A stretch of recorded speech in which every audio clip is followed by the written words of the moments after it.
Zaur bəy, biraz da döyüş yolunuzdan danışaq. Bu savaşın ilki aprel döyüşlərindən başladı. Bu haqda çox danışılıb, çox yazılıb. Amma sizin dilinizdən eşitmək istəyərdim. 2016-cı ildə düşmən təxribatlarının qarşısını almaq üçün digər bölmələr kimi xüsusi təyinatlı qüvvələr də gizli şəkildə bir neçə istiqamətdən düşmən arxasına sızaraq döyüş tapşırıqlarını yerinə yetirdi. Mən də həmin vaxtı Talış kənd yüksəklikləri istiqamətində döyüş tapşırıqları icra edirdim. Həmin döyüş tapşırığında mən keçid açma qrupunun komandiri idim.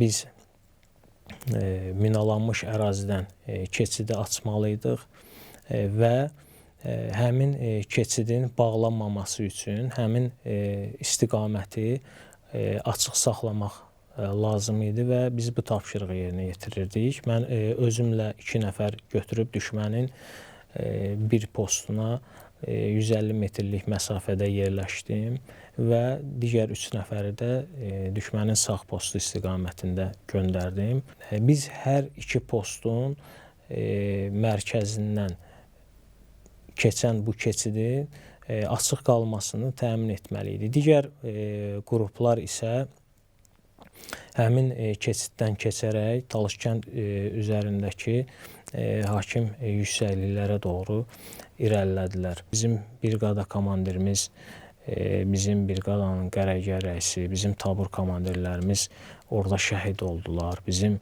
silahdaşlarımız şəhid oldular. Hələ də həyəcanlanıram o anları xatırladıqca. Çünki çox içdən yaşamışdım. Sanki yenidən qayıdıram. Çox həyəcanlıydı.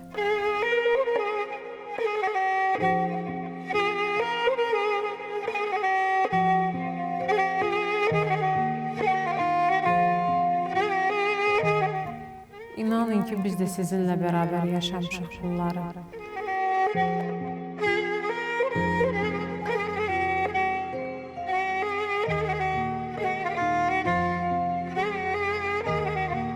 Allah şəhidlərimizə rəhmət eləsin. Ali Baş Komandanımızın canını sağ eləsin. İgidlərimizin canı sağ olsun.